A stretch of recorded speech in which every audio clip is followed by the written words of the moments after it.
SI, kemudian Bapak Ibu Kepala Biro, Badan Ketua dan Direktur di lingkungan Universitas Islam Riau. Selanjutnya yang kami hormati Direktur Pascasarjana Universitas Islam Riau, kemudian Bapak Ibu Dekan, Wakil Dekan di lingkungan Universitas Islam Riau, Bapak Ibu Kaprodi, Sekretaris Prodi di lingkungan Universitas Islam Riau, dan Bapak Ibu dosen, karyawan, mahasiswa Universitas Islam Riau yang hadir secara online pada pagi yang mulia ini. Terkhusus Al-Mukarram yang mulia, guru kita Al-Ustadz Dr. Haji Helmi Basri LCMA. Pertama sekali kita puji Allah di Jumat berkah ini dengan ucapan Alhamdulillah atas izin dan takdir Allah kita kembali dapat berjumpa bersama Tuan Guru dan kita semua di hari yang berkah ini. Selanjutnya kiriman doa dan salam bersalawat kita kepada Rasulullah sallallahu alaihi wasallam dengan bacaan salawat Allahumma salli ala Sayyidina Muhammad wa ala ali Sayyidina Muhammad. Dua zikir di pagi ini yang telah kita baca memuji Allah dan bersalawat kepada Rasulullah. Mudah-mudahan ini bisa membawa keberkahan dalam kegiatan kajian kita pada kesempatan kali ini. Untuk mengawali kajian kita pada kesempatan kali ini, kita bacakan basmalah. Bismillahirrahmanirrahim. Baik Bapak Ibu jemaah pendengar yang mulia, kita dengarkan atau kita awali kajian kita pada kali ini. Kepada Al-Ustadz kami persilakan.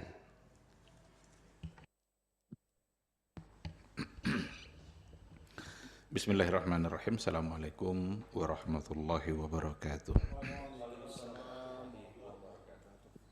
Innal hamdalillah nahmaduhu wa nasta'inuhu wa nastaghfiruh wa na'udzu billahi min syururi anfusina wa min sayyiati a'malina. May yahdihillahu fala mudhillalah wa may yudlilhu falan tajida lahu waliyyan mursyida. Asyhadu an la ilaha illallah wahdahu la syarikalah wa asyhadu anna Muhammadan abduhu wa rasuluh la nabiyya wa la rasula ba'dah. Bapak Rektor, Bapak Wakil Rektor dan seluruh keluarga besar UIR yang tidak bisa disebutkan satu persatu yang saya hormati. Sama-sama kita kembali bersyukur kepada Allah Subhanahu wa taala. Alhamdulillah pada pagi ini kita kembali dimudahkan oleh Allah untuk bermajelis, untuk bermuzakarah. Mudah-mudahan ini adalah bagian dari ibadah, karena muzakarah majelis ilmu seperti ini adalah bagian dari tafaqquh fiddin. Tafaqquh fiddin itu adalah perintah agama. Jadi kalau seandainya kita bermajelis tujuannya untuk memahami agama, itu akan menjadi ibadah yang insya Allah akan mendatangkan pahala bagi kita bersama. Sama-sama kita bersalawat dan salam untuk Rasul kita yang mulia di hari yang mulia. Allahumma salli ala Muhammad wa ala ali Muhammad. Mudah-mudahan kita adalah umatnya yang setia berada di atas sunnahnya, bangga untuk berada di atas sunnahnya, dan mudah-mudahan kita istiqamah terus sampai akhir hayat nanti, karena hanya itulah jalan selamat. Tidak ada jalan selamat kecuali ketika kita berada di atas garis yang telah diatur oleh Nabi kita yang mulia. Mudah-mudahan di hari akhir kita bisa mendapatkan syafaat dari beliau. Amin, amin ya rabbal alamin. Baik, Bapak Ibu-Ibu yang dimuliakan Allah, kemarin awalnya saya ingin mengambil tema-tema yang sifatnya tematik. Kalau bicara tentang Syawal kayaknya sudah di penghujung. Lagi pula itu bukan pengetahuan yang hanya mengulang-ulang saja sifatnya. Apalagi bagi Dr. Anton kan. soal Syawal itu udah khatam sama dia. Sehingga saya ingin ambil satu kaidah yang juga sejalan dengan tema kita sebelumnya dan nyambung dengan keadaan yang sekarang, yaitu kita baru selesai pemilu. Ini nampaknya wajah-wajah, entah wajah-wajah kecewa, entah wajah-wajah entah wajah-wajah senang, nggak tahu lah itu. Yang penting ada satu kaidah yang menggambarkan bahwa sesungguhnya Islam itu sangat peduli dalam persoalan kepemimpinan, sangat peduli dalam persoalan bagaimana membangun sebuah negara, walaupun kaidah ini tidak hanya khusus untuk pemimpin dalam artian pemimpin bernegara. Ini kaidah ini nanti mencakup kepada semua yang memegang tampuk kepemimpinan, termasuk rektor atau siapa saja yang di tangannya ada amanah yang sedang diberikan atau diamanahkan. Kaidah itu berbunyi tasarruful imami 'ala ra'iyah manutun bil maslahah. Kan Dr. Anton belum sampai, kita lagi dia udah lanjutkan kaidah itu kan. Emang udah dalam kepala dia nih. Tasarruful imami 'ala ra'iyah manutun bil maslahah. Artinya adalah tindakan pemimpin yang dilakukan terhadap rakyatnya haruslah didasarkan kepada pertimbangan maslahat. Ini kan nggak perlu kita jelaskan sebenarnya ini kaidah ini. Dari segi maknanya saja kita sudah dapat paham. Sangat mudah untuk dipahami. Tindakan seorang pemimpin terhadap rakyatnya manutun bil maslahah. Mestilah selalu dasar pertimbangannya itu adalah maslahat, kemaslahatan rakyat, kemaslahatan bersama. Seperti yang saya katakan tadi bahwa kaidah ini dirumuskan oleh para ulama memang untuk membuktikan bahwa Islam itu bukan hanya berbicara persoalan akhirat. Islam itu bukan hanya bicara tentang hal-hal yang berkaitan dengan ibadah, sholat kah, puasa kah, haji kah, tidak hanya itu. Ternyata Islam punya konsep dalam soal kepemimpinan, bahkan dalam soal politik. Sehingga para ulama pun merumuskan sebuah materi itu as-siyasah syar'iyah. Kalau disebut siyasah syar'iyah berarti itu politik berbasis Islam, berbasis syariat. Artinya apa? Bahwa sesungguhnya kehidupan perpolitikan yang ada di dunia Islam sebenarnya harus merujuk kepada Islam itu sendiri. Harus merujuk kepada apa yang telah dibina dan dibangun oleh Rasul dan generasi terbaik dulu, yaitu para sahabat. Karena kalau kita tengok memang apa yang dilakukan oleh Nabi dalam kehidupan kesehariannya, posisi Nabi itu, kedudukan Nabi itu oleh Imam Al-Qarafi itu dibagi-bagi.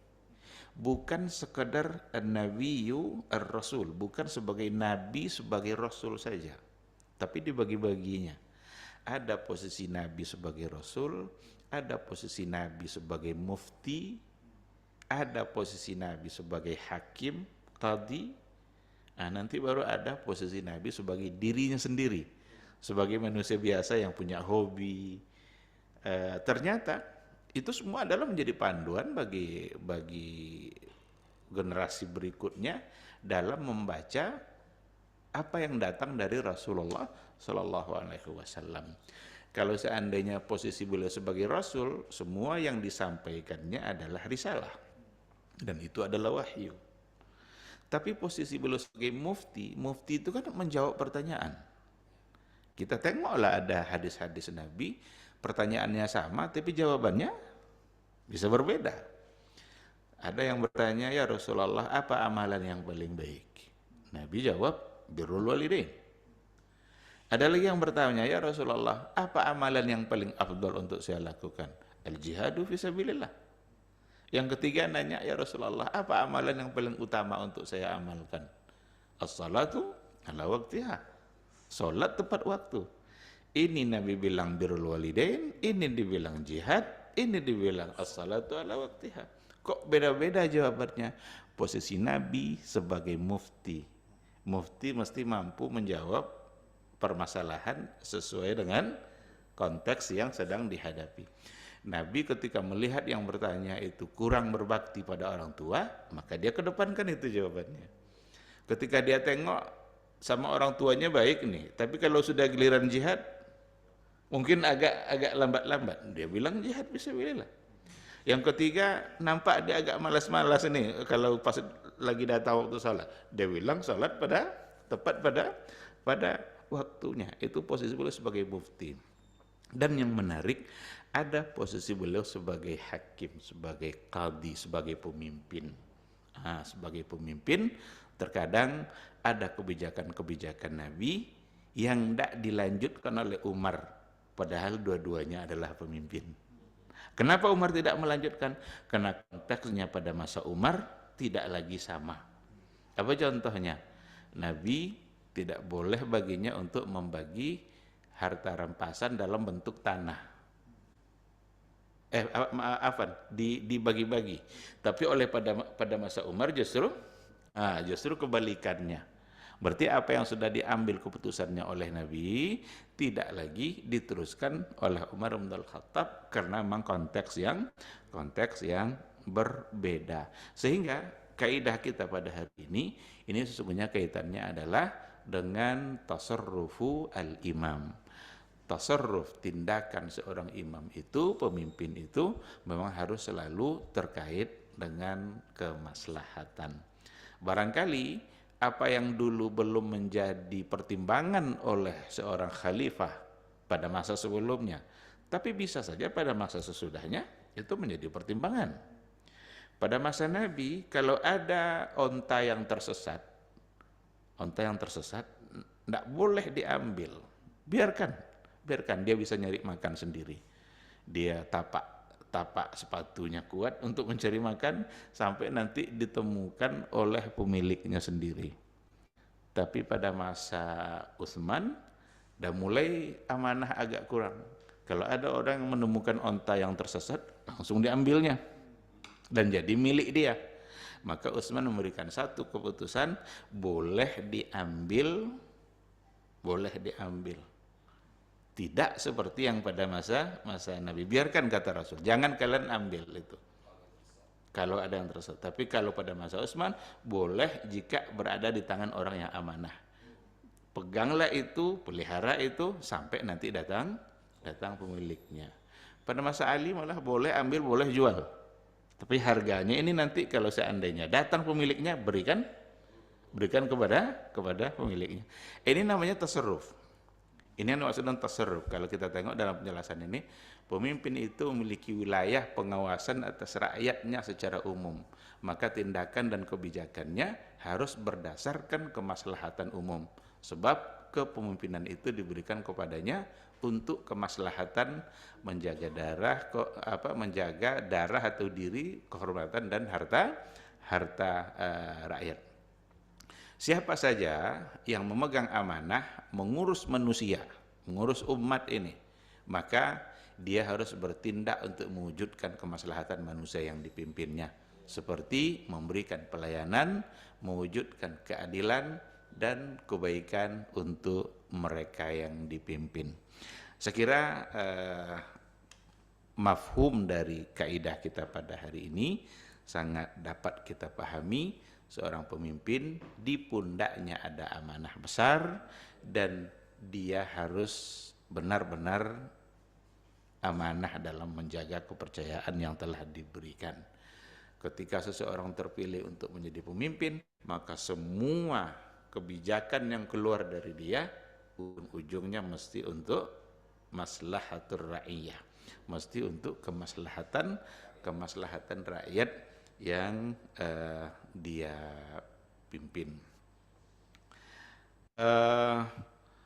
Setidaknya seperti yang di awal-awal kajian Maqasidus Syariah dulu, ada kemaslahatan utama yang harus dijaga. Ini kemaslahatan utama nggak boleh sama sekali diabaikan. Kalau ini diabaikan, maka akan rusak kehidupan, akan kacau pasti. Yang pertama kemaslahatan agama, kemaslahatan jiwa, kemaslahatan akal, kemaslahatan keturunan, dan kemaslahatan harta. Agama itu adalah minad daruriyatil khamsah. Itu masuk dari 5 kategori maslahat utama. maslahat pokok, daruriyah. 5. Agama yang pertama sekali. Karena kalau seandainya agama ini rusak, maka rusak kehidupan kita. Oleh karena itu, seorang pemimpin bertanggung jawab untuk menjaga kemaslahatan agama itu. Apapun kebijakan yang dia turunkan, yang dia lahirkan, jangan sampai merusak kemaslahatan agama. Kalau di kita ada 5 agama, bahkan ada tambahannya ya. Tapi dulu kan 5, katanya ada tambahannya. Terlepas dari tambahan atau tidak. Tapi yang jelas kalau memang sudah diakui, berarti mesti dia bertanggung jawab untuk menjaga itu. Dan yang terbesar tentu saja adalah Islam. Kemaslahatan agama dalam bentuk agama Islam yang jangan sampai kebijakan apapun yang berujung pada merusak agama Islam. Jiwa, akal, keturunan, harta, saya kira ini sudah menjadi sesuatu yang kita pahami karena dulu sudah pernah kita berikan penjelasan dengan panjang lebar pada waktunya. Kita tengok dalil kaidah, dari mana para ulama mengambil dalil untuk kaidah ini, dari mana mereka rumuskan. Ada riwayat, satu dari Imam Bukhari dan satu lagi dari Imam Muslim. Ma min abdin istara'ahu Allahu ra'iyatan falam yahutha bi nasiha illa lam yajid raihatal jannah. Tidaklah seorang hamba yang diberikan kekuasaan oleh Allah. Diberikan kekuasaan oleh Allah, berarti amanah ini datang dari Allah. Utsman bin Affan diangkat menjadi khalifah, berarti itu amanah yang datang dari Allah. Takdirnya memang sudah seperti itu. Lalu dia tidak memperhatikan mereka. Nah, kalau itu yang dilakukan, tidak akan mencium aroma surga. Ini hadis Al-Bukhari. Tidaklah seorang hamba diberikan kekuasaan oleh Allah, lalu dia tidak memperhatikan hamba itu, mereka rakyatnya, kecuali dia tidak akan mencium aroma surga. Bahasa tidak mencium aroma surga berarti terlarang untuk masuk surga. Ada lagi hadis yang lain, ma min walin yali ra'iyatan minal muslimin fayamutu wa huwa ghashul lahum illa harramallahu alaihil jannah. Tidaklah seorang penguasa yang memimpin kaum muslimin lalu ia meninggal dalam keadaan menipu mereka, kecuali Allah mengharamkan baginya surga. Ini kalau dipahami baik-baik sebenarnya ini luar biasa ini. Seorang pemimpin bagi umat Islam ternyata menipu mereka, umat Islam itu mati pula dalam keadaan menipu itu. Haram baginya surga. Cuma kadang jarang diangkat hadis-hadis yang seperti ini. Seharusnya diangkat gitu kan. Tapi jarang. Ya kalau bang ada hadisnya kenapa harus disimpan-simpan? Kenapa harus disembunyikan? Agar pemimpin itu tidak menipu, agar pemimpin itu jujur dia dalam menjalankan tugasnya, tidak hanya memperkaya dirinya sendiri. Dari 2 hadis inilah dapat kesimpulan kaidah dirumuskan oleh para ulama. Maka memang kaidah itu tidak datang dari kosong, dari pikirannya para ulama, itu berangkat biasanya dari istiqra. Ada namanya istiqra. Istiqra itu kan ditelusurilah nas-nas yang ada ini, dalil-dalil yang ada, Quran kah, hadis kah. Ketika dikumpulkan banyak riwayat, mereka membahasakan dengan bahasa mereka, bahasa kaidah. Itulah sebabnya kaidah fikih itu bisa dijadikan dalil hukum. Karena memang tidak satu pun kaidah kecuali diambil dari nas atau dari dalil. Bahkan ada di antara kaidah langsung diambil dari lafaz hadis Nabi. Padahal itu hadis tapi dijadikan langsung sebagai untuk kaidah juga. Itu bedanya nanti antara kaidah fikih dengan kaidah usul. Kalau kaidah usul tidak bisa langsung dijadikan dalil hukum, karena kaidah usul tidak seperti itu. Kaidah usul justru fungsinya membahas dalil. Nah, jadi dia bukan dalil, tapi alat untuk membahas dalil. Sementara kaidah fikih dapat dijadikan sebagai dalil karena memang semuanya diambil dari hadis-hadis Nabi atau dari riwayat yang ada. Coba kita lihat contohnya, nah, beberapa contoh untuk kaidah kita pada pagi hari ini.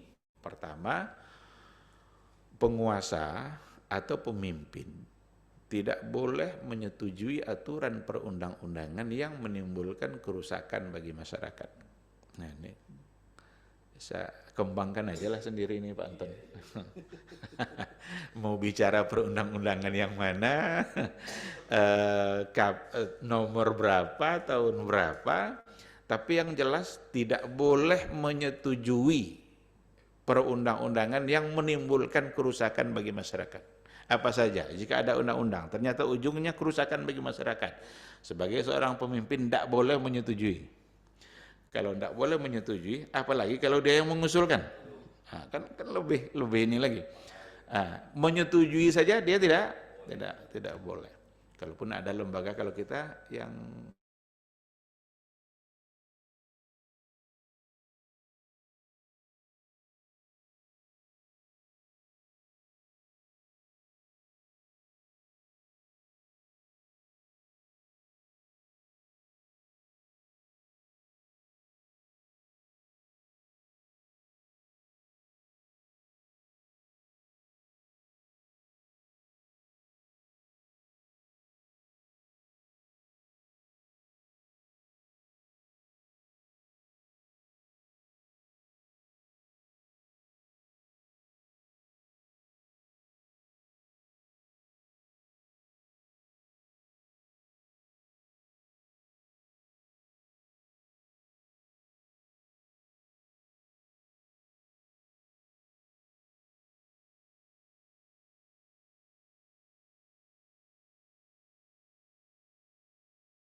eh, sudah meninggalkan itu semua.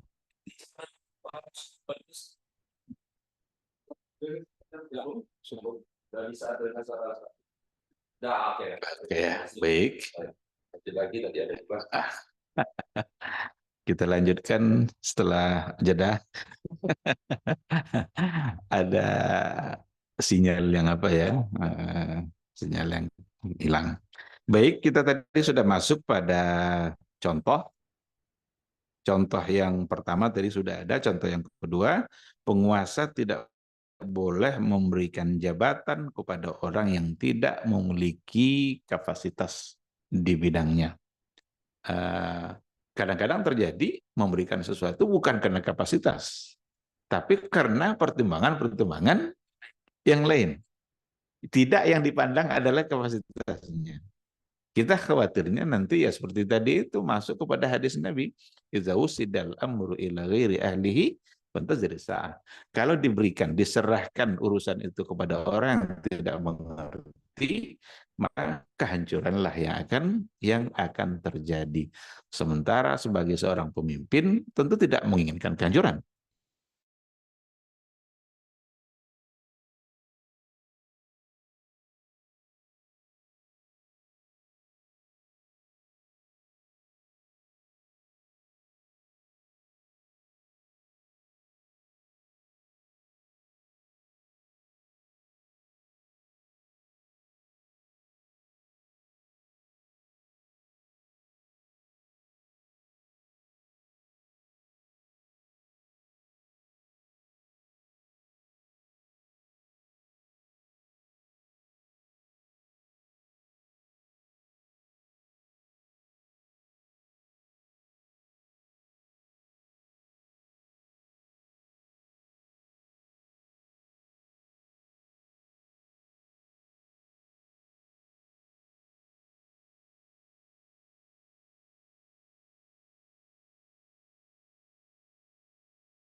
Adalah dari pajak. Nah, semua bentuk usaha itu biasanya ada pajak. Nah, usaha tadi kalau seandainya ternyata haram dalam pandangan agama. Nah, dia buka usaha, tapi haram dalam pandangan agama. Perjudian, umpamanya, pelacuran. Sebagai seorang pemimpin, maka tidak dibolehkan untuk menyetujui itu. Meskipun dengan alasan mendatangkan pendapatan. Karena kalau hubungan halal haram, tentu itu dengan akhirat. Hubungannya dengan pertanggungjawaban nanti di hadapan Allah Subhanahu wa taala. Baik. Contoh yang berikutnya, pemimpin tidak diperbolehkan memberikan ampunan kepada pembunuh orang yang tidak punya wali. Sehingga hukum qisas menjadi gugur. Karena yang boleh menggugurkan qisas kan wali. Kalau ayahnya umpamanya, udahlah kami maafkan, jangan lakukan qisas. Berarti dia maafkan. Kalau walinya boleh. Sekarang kalau orang itu tidak punya wali, berarti kan pindah kepada pemimpin. Nah, pemimpin ini tidak boleh dia memberikan ampunan kepada pembunuh yang tidak punya wali. Sehingga hukum qisas menjadi gugur. Sebab dia diangkat untuk memberikan kemaslahatan. Sedangkan menggugurkan qisas dari orang yang berhak diqisas adalah menghilangkan kemaslahatan bagi dia. Nah, jadi kebetulan yang terbunuh tadi atau yang bermasalah tadi adalah orang yang harus diqisas, dia tidak punya wali. Tentu yang menjadi wali dia adalah pemimpin. Nah, tapi pemimpin ini tidak boleh dia menggugurkan, memberikan ampunan karena akan menghilangkan hak dia. Nah, memberikan kemaslahatan. Nah, yang berikutnya, pemimpin harus cerdas dalam memahami keahlian rakyatnya dalam memberinya jabatan. Sehingga yang ditunjuk memimpin perang haruslah orang yang mengerti dan mengatur ekonomi, harus juga lah orang yang paham dan sekaligus orang yang amanah. Ini hampir sama dengan yang tadi yang sebelum.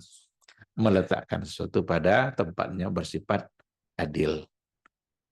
Yang jadi menteri siapa gitu umpamanya. Yang menjadi menteri pertanian jangan ahli itu ya, gitu. Gitu berarti untuk memberikan kemaslahatan. Contoh yang berikutnya, pemimpin tidak boleh menggunakan anggaran negara kecuali untuk kemaslahatan rakyatnya. Tidak boleh menggunakan anggaran negara apa yang harusnya rakyat.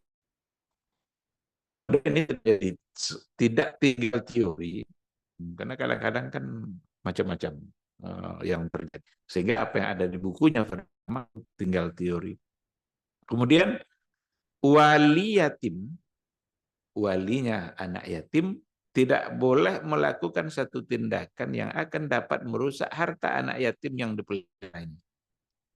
Masuk contoh ini berarti kita bicara soal imam, soal pemimpin, tidak hanya pada level atas saja, pemimpin negara, bahkan bisa saja masuk dalamnya persoalan anak yatim. Karena anak yatim itu biasanya dipelihara oleh walinya. Nah, bagaimana wali itu bertindak nanti terhadap harta anak yatim? Kan kalau anak yatim kan umurnya belum cukup. Sementara dia mendapatkan jatah harta warisan dari ayahnya yang sudah meninggal. Harta itu tidak boleh langsung diberikan kepada anak yatim. Karena kemampuan yang belum cukup untuk memelihara harta. Disitulah pentingnya adanya wali. Sekarang bagaimana wali itu bersikap terhadap harta yang dimiliki oleh anak yatim. Itu ada rincian masalahnya itu dibahas oleh para ulama. Apakah harta itu wajib dizakatkan atau tidak? Seandainya sampai nisab umpamanya. Harta warisannya 100 juta ada di tangan wali. Sekarang sampai haulnya. Apakah ada kewajiban untuk dizakatkan atau tidak? Nah, banyak di antara ulama yang cenderung untuk mengatakan ada di situ keharusan untuk dibayarkan zakatnya, tapi bukan oleh anak yatim, tapi oleh wali. Walinya yang mengeluarkannya. Karena Nabi pernah menyuruh seorang wali yatim itu untuk mengembangkan harta anak yatim hatta la ta'kula sadaqah. Supaya harta itu tidak habis saja oleh zakat. Berarti setiap tahun berkurang kan habis nanti. Di situ dipahami oleh para ulama bahwa harta anak yatim, harta anak kecil sekalipun kalau sampai haul dan nisab berarti wajib dikeluarkan zakat oleh walinya. Baik, yang berikutnya. Seorang pemimpin dilarang membagikan zakat kepada yang berhak dengan cara membeda-bedakan di antara orang yang tingkat kebutuhannya sama. Dia sama-sama, tingkat kemiskinannya sama, tapi dibedakan. Ini jatahnya segini, ini jatahnya segini. Berarti ada maslahat yang terabaikan. Kenapa ini besar? Kenapa ini kecil? Nah, ini kan punaan saya umpamanya kan. Nah, ini kan begini. Enggak. Karena yang dipandang bukan siapa dia, tapi bagaimana keadaan dia. Kalau memang keadaannya berbeda, enggak ada masalah. Dia dibedakan oleh perbedaan yang keadaan tadi. Tapi kalau sama, lalu dibedakan juga. Berarti ada kemaslahatan yang terabaikan. Seorang pemimpin tidak boleh seperti itu. Yang berikutnya, penguasa sebaiknya tidak menunjuk orang yang fasik menjadi imam sholat. Meskipun sholat di belakangnya tetap sah. Jadi penunjukan imam itu oleh pemimpin. Oleh pemimpin itu. Karena yang jadi imam itu sebenarnya pemimpin itu sendiri. Tapi karena entah kesibukan dia, entah apa dia, nah dia berhak untuk mencari, oh sebulan lah. Ini orang yang paling pantas untuk kita suruh. Dan dia tidak boleh menunjuk kalau orangnya fasik, meskipun sholat di belakangnya tetap sah. Hukumnya sah. Kalau terlaksana syarat rukun semuanya ya tentu akan dihukumkan sah. Tapi ada yang afdal, ada yang mafdul. Nah, ketika orang fasik maju berarti mafdul. Kenapa orang yang afdal ini ditinggalkan? Nah, setelah fasik, innallaha la yuhibbul fasiqin. itu orang-orang yang suka melakukan sesuatu yang dilarang oleh Allah. Sedang kategori dia tetap Islam. Tidak mengeluarkan dia dari Islam, cuma dihukumkan fasik. Berbuat yang dilarang. Apapun itu. Iya. Dia tetap Muslim. Perilaku. Perilaku. Dia tidak menghalalkan perbuatan itu, cuma dia melakukan. Nah, kalau sempat dia menghalalkannya bisa kufur. Yang diharamkan Allah dia halalkan. Bahwa mabuk itu halal katanya. Berarti bisa kufur karena merubah hukum Nabi. Tapi kalau tetap dengan keyakinan hukumnya, dia yang melanggar, maka itu yang fasik.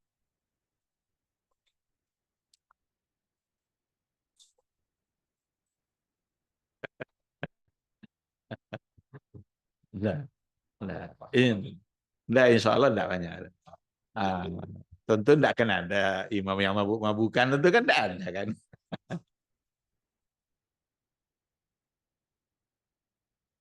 Hmm. Iya. Hmm. Pokoknya rumusnya sesuatu yang dilarang oleh Allah lalu dia tidak tinggalkan. Itu aja rumus.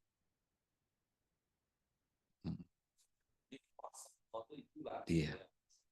Iya. Baik, ada contoh yang barangkali ini yang terakhir ya, contoh terakhir. Pemimpin harus mampu menjaga prioritas dalam kegiatan yang akan mendatangkan kemaslahatan bagi masyarakat. Prioritas kegiatan yang mendatangkan kemaslahatan. Seandainya anggaran hanya cukup untuk 2 kegiatan, tapi ada 3 dan tiga-tiganya maslahat. Sekarang yang manakah yang 3 itu yang paling diprioritaskan? Biarlah tinggal 1 karena itu kurang diprioritaskan. Karena anggaran yang ada hanya untuk 2. Kecuali kalau bisa diutak-atik anggaran dijadikan untuk 3, dipecah, itu barangkali akan mengurangi kualitas kegiatan mungkin. Ya kan?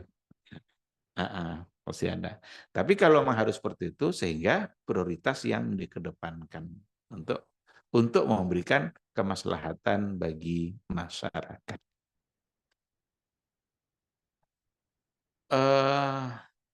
Saya kira ini mungkin beberapa contoh kita untuk kaidah. Yang jelas dari beberapa contoh ini dapat kita tarik kesimpulan bahwa memang siapa saja kalau di tangannya ada amanah yang diberikan untuk memimpin kepadanya, dan pemimpin di sini dalam artian semua tingkat, semua lini, termasuk barangkali juga mungkin wali hakim, ada contoh tadi, atau suami dalam rumah tangga sebagai ayah dalam rumah tangga, dekan di fakultas barangkali karena dia pemimpin, ya kan? Dan yang paling tinggi bernegara, presiden umpamanya, bagaimana presiden kita harus selalu tidak menyetujui apapun perundang-undangan jika akan menyengsarakan rakyat. Kalau menyetujui aja tidak boleh, apalagi mengusulkan. Ketuk palu lagi. Baik, saya kira ini. Terima kasih. Saya serahkan kepada moderator. Alhamdulillahirrabbilalamin, barakallahu Ustaz. Itulah tadi kajian kita terkait keedah yang ke-13 berkenaan tentang tindakan pemimpin yang dilakukan terhadap rakyatnya mestilah didasarkan kepada kemaslahatan. Tasarruful imam ala ra'iyati manutun bil maslahah. Jadi Bapak Ibu yang berada pada alam maya, jika ada yang ingin bertanya terkait kajian kita pada Jumat kali ini, kami persilakan. Mahasiswa, silakan mahasiswa. Ada kira-kira sudah pahamkah penjelasan Ustadz tadi?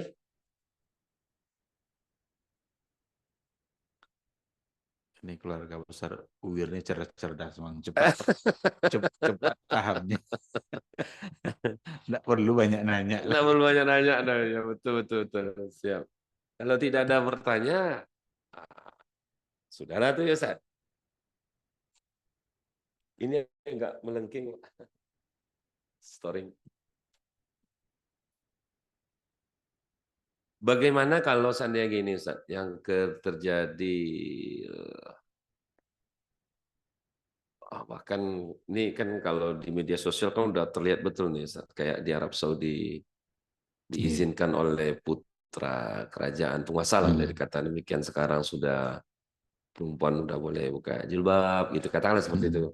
Kemudian diskotik dibuka gitu. Itu hoax atau memang benar itu yang tersebar di media massa atau Ustaz? Itu di Arab Saudi gitu. Iya. Apakah itu benar atau tidak? Nah, tidak benar.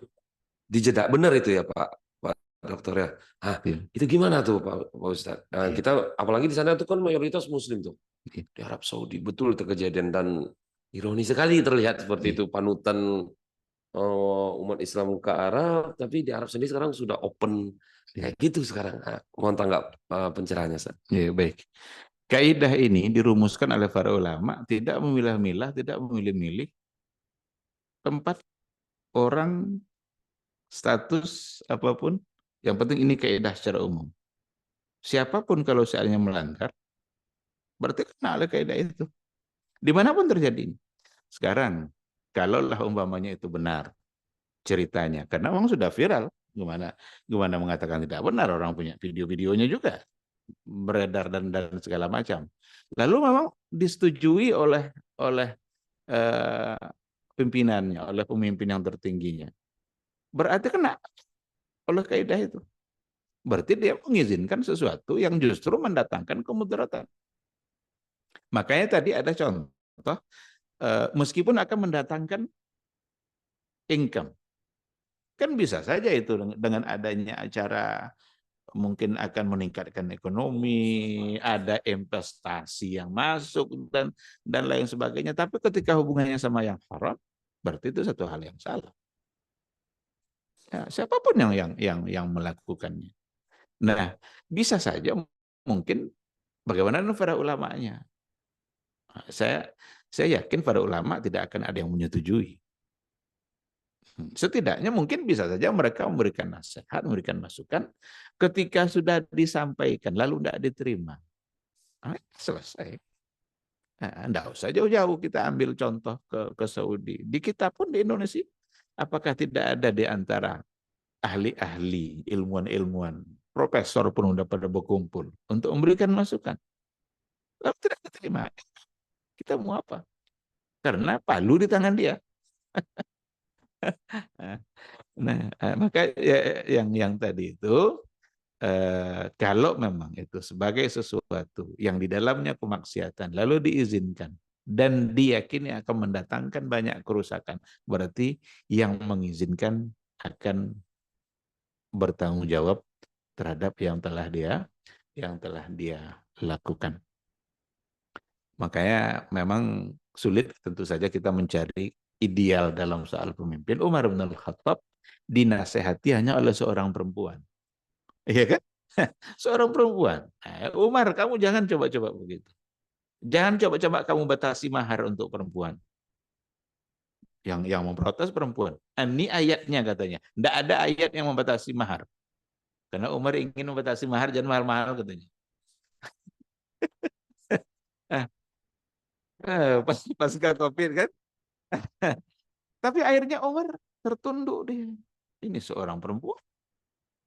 Nah, maka idealnya seorang pemimpin kalau dinasihati siapapun, kalau memang yang disampaikannya benar, berarti dia mesti menerima kan?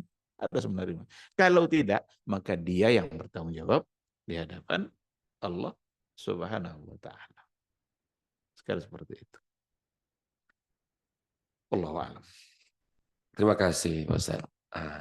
Yang di apa? Sudah ada. Silakan. Coba dilihatin.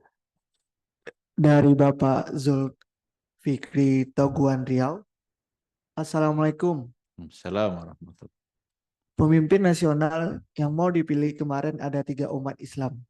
Mau memilih 01, tapi belum dikabulkan. Padahal banyak yang sudah berdoa di Baitullah. Fenomena apa ini Ustadz? Terima kasih. Artinya, karena jangan-jangan yang menang tuh doa juga di ada berlawan doa di langit kan. Tapi yang jelas keputusan kemarin itu kan ada di tangan apa namanya MK. MK itu adalah pemutus dan sebagai hakim. Nabi mengatakan hakim terbagi 3. Hanya 1 yang dalam surga. 2 masuk neraka. yang yang masuk surga itu adalah yang tahu kebenaran dan menghukumi dan kebenaran itu. 1 itu saja. Sedangkan 2, dia tidak tahu kebenaran, dia menghukumi juga. Menghukumi juga. Yang kedua, tahu dia kebenaran, tapi dia putuskan dengan hal-hal yang berbeda. Karena kepentingan dan sebagainya. Maka al-hakimu salasa. Hakim itu ada 3. Wahidun fil jannah, isnani fil finnar. 1 masuk surga, 2 masuk neraka. Kita tidak tahu apakah keputusan kemarin itu seperti apa hakikatnya. Yang jelas keputusan sudah ada. Allah lah yang tahu. Seandainya memang keputusan itu adil, sesuai dengan bukti-bukti yang ada, diputuskan, dan benar ternyata itu yang menang, mudah-mudahan dia masuk surga. Tapi seandainya ternyata bukti-bukti sudah banyak, tetapi bukan itu yang dia pakai untuk memutuskan, maka dimenangkanlah salah satunya. Kalau memang seperti itu, berarti ada ancaman.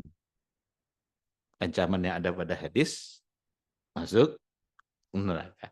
Mudah-mudahan bertaubat kalau memang disadari itu sebagai sebuah kesalahan. Tapi kita tidak bisa menuduh. Tidak bisa menuduh karena ya bagaimanapun ada keputusan ada di tangan mereka, kata mereka belum cukup bukti, ya itulah ilmu dia untuk memutuskan. Yang lain bilang oh kan sudah cukup.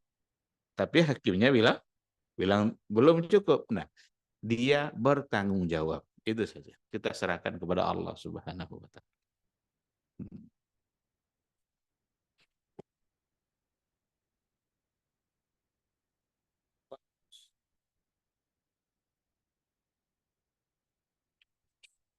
Eh, Selanjutnya kepada Pak Wan Agus, silakan Pak Wan. Siap. Bismillahirrahmanirrahim. Assalamualaikum warahmatullahi wabarakatuh. Mohon izin Pak Ustadz, karena masih bulan Syawal, saya mau mengucapkan minal aidin wal faizin, mohon maaf lahir batin.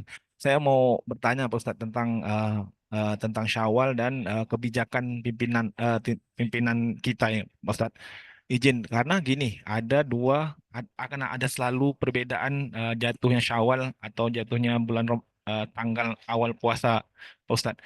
Dan satu lagi yang paling berpengaruh itu 1 Syawal, karena 1 Syawal itu diharamkan berpuasa. Nah, ketika itu akan terjadi perbedaan 1 Syawal, itu kan akan menyebabkan hal berdampak buruk maksud saya Ustaz. Nah, pertanyaan saya gini Ustaz. Sebenarnya di tetangga kita Muhammadiyah itu firm dari tahun berapa dan kedepannya juga udah kebaca eh, kapan jatuhnya Syawal itu Ustaz, karena hitungannya benar. Nah, sedangkan di pemerintah itu menganut sistem eh, mengukur eh, mengukur hilal. Nah, pertanyaan saya Ustaz, sebenarnya kebijakan terbaik itu apa Ustaz? Karena tahun 2023 kita berbeda dengan Arab Saudi. Arab Saudi udah puasa besoknya, kita lusa kita puasa. Kita lusa lebarannya Ustaz. Nah, itu aja Ustaz. Sebenarnya bagusnya kuncinya apa Ustaz?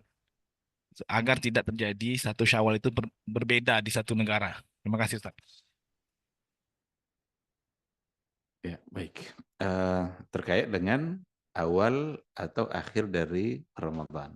Awal Ramadan dan awal Syawal.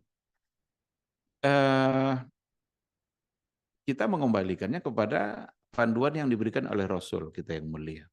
Apa kata Rasul? Sumu li ru'yatihi wa aftiru li ru'yatihi. Fa in ghumma 'alaikum fa akmilu al-iddata salasin. Mulailah puasa itu dengan ru'ya. Dan berbuka pula nanti, artinya Syawalnya, mulailah Syawalnya itu untuk berbuka dengan melihat hilal, ru'yatul hilal. Fa in ghumma alaikum, jika tertutup awan, ternyata tak terlihat, tak ada satupun yang melihat. Fa akmilul iddata salasin. Maka sempurnakan Sya'ban, Sya'ban itu 30. Kalau untuk Syawal, sempurnakan pula Ramadannya 30. Jika memang tidak terlihat. Maka sangat terang sekali apa yang ada pada hadis ini. Dan itu dipakai oleh para ulama dari generasi ke generasi. Satu hal yang perlu dipahami bahwa ada beberapa hal yang mesti diputuskan oleh pemerintah. Tidak boleh yang lain. Salah satunya adalah masuknya Ramadan dan masuknya Syawal. Seperti jihad, mesti dari pemerintah. Tidak boleh pribadi mengumumkan jihad. Boleh berhentinya Jumat saat COVID itu diumumkan pemerintah, itu sangat syar'i. Karena sekarang COVID itu di zona merah, jangan Jumat katanya. Jangan Jumat. Nah, termasuk salah satunya awal Ramadan dan awal Syawal. Maka tidak ada hak bagi organisasi untuk menetapkan. Disitulah sebabnya kita berbeda. Apakah di negara lain tidak ada ahli hisab? Ada, bahkan lebih ahli dari ahli hisab kita.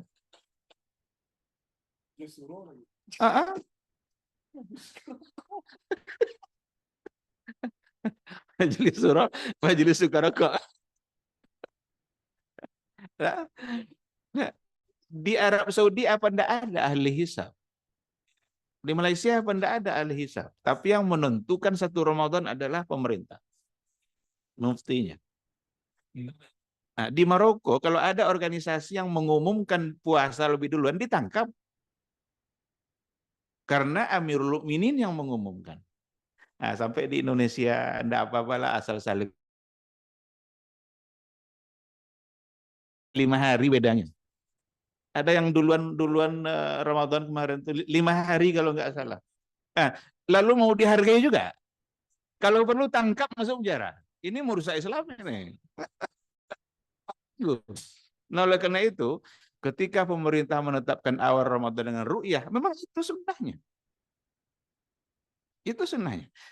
Oh, ada yang melihat satu orang umpamanya zaman Nabi itu, ketika ada yang melapor, ya Rasulullah, saya melihat hilal.